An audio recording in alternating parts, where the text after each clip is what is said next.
السلام عليكم ورحمة الله تعالى وبركاته. مرحبا بكم مرة أخرى بالقناة وفيديو جديد إن شاء الله. هنا غنحضر معكم بقلاوة مغربية تقليدية لآخر لحظة. بالنسبة لي باقي ما وجدت حتى شي حاجة دير هاد البقلاوة، راه سهلة بزاف، كتحضر دغيا دغيا، ما فيهاش بزاف ديال المكونات. فقط غادي نحتاجو هنايا اللوز.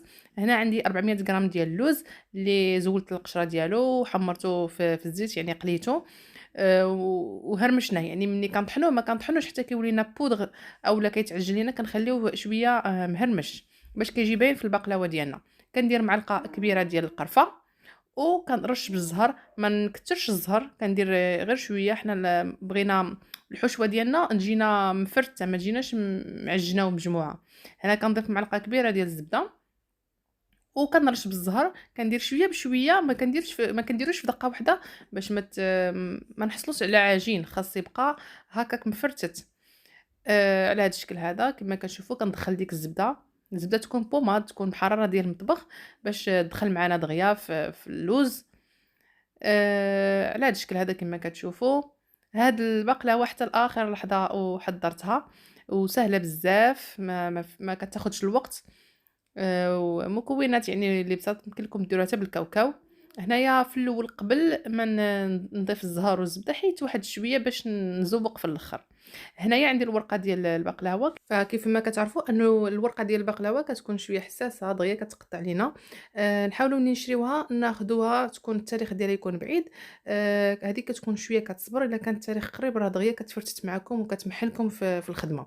هنايا كما كتشوفوا دهنت الورقه ديالنا بالزبده.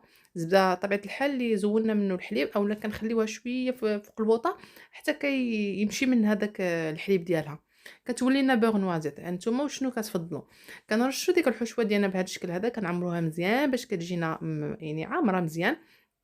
وكنطوي بهذه الطريقه. هذه واحد الطريقه اللي ساهله بزاف، يعني قلت لكم حتى لاخر لحظه، واللي معكازه تنوض ديرها دغيا دغيا توجدها. ولا اللي ما عندهاش الوقت ساهله بزاف، اللهم حاجه الدار وعارف شنو فيها، اولا حاجه ديال الزنقه، اللهم حاجه ديال الدار وعارف شنو درتي فيها وباش خدمتيها. الله يجعلك دير غير كاوكاو، تجيب غير ربعة ولا نص كيلو وتخدمها. فكما كتشوفوا انا لويتها على هذا الشكل هذا، وكنعاود ناخذ ورقه واحده اخرى اللي كنديرها من الفوق، حتى هي كندهنها بواحد شويه الزبده ماشي بزاف.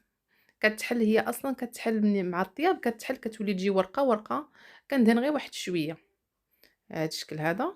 كما كتشوفوا راني سبقت وصاوبت جوج واحد اخرين، خرجوا لي تقريبا واحد 4 ديال الاشرطه بحال هكا اللي معمرين باللوز. فهانتوما انا كنلوي وكنضغط شويه، كنضغط باش الورقه كتلصق، ما تبقاش تتلصق على ديك الحشوه، على داك اللوز اولا الكاوكاو الا استعملتو الكاوكاو. شفتوا كيفاش؟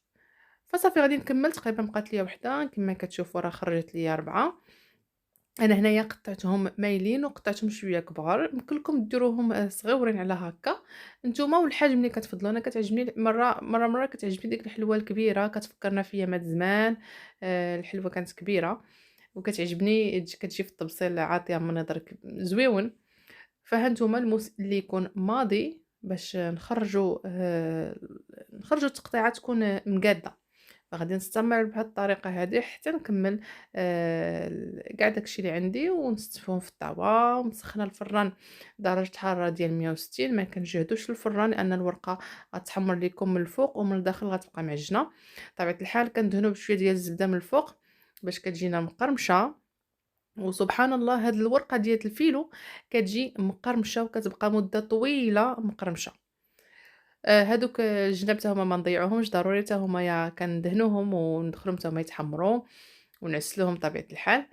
صافي كما قلت لكم الفران راه سخون ونقصوا ليه، ما نجهدوش حتى كطيب على خاطرها. شوفوا التحميره كيفاش كتجي، كيجيو محمرين ذابين من الفوق ومن التحت، تحميره وحده.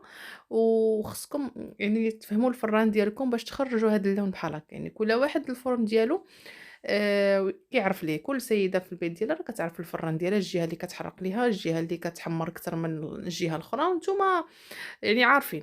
هنايا العسل ديالي يمكن لكم ديروا خف من هكا، يمكن لكم ديروا عسل ليمون. انا هنايا عندي عسل ديال السكر مخلط مع العسل الحر. صافي ما سخنتوش لانه البحلاوه سخونه. إلا ما كانتش سخونة كتسخنوا شوية العسل، يعني حاجة تكون باردة وحاجة أخرى تكون سخونة. إذا كانت البحلاوة أولا البقلاوة اللي كتكون باردة تسنيتو عليها حتى بردات كديروا العسل سخون، كانت البقلاوة اللي سخونة كنديروا العسل بارد، فهو راه كيطلق مع ديك السخونية. من بعد ما تعسلات لنا كما شفتوا زولتها من داك العسل. دابا خليتها هنا باش تقطر شويه باش ما تهش ليا العسل بزاف، لانه تبارك الله ما شاء الله راه كتشرب العسل، هذاك العسل كله بقى واحد شويه في ديك الصينيه. زوقت بداك اللوز، قلت لكم ذوقوا بزنجلان اولا لوز ايفيلي اولا كاوكاو مهرمش. شوفوها كيفاش كتجي من الداخل، راه كتجي ورقه ورقه من الداخل ومقرمشه. شوفوا كي كتجي مفرقة، والحشوة ديالها حتى هي رائعة، خصوصًا ملي كتخليو اللوز مهرمش.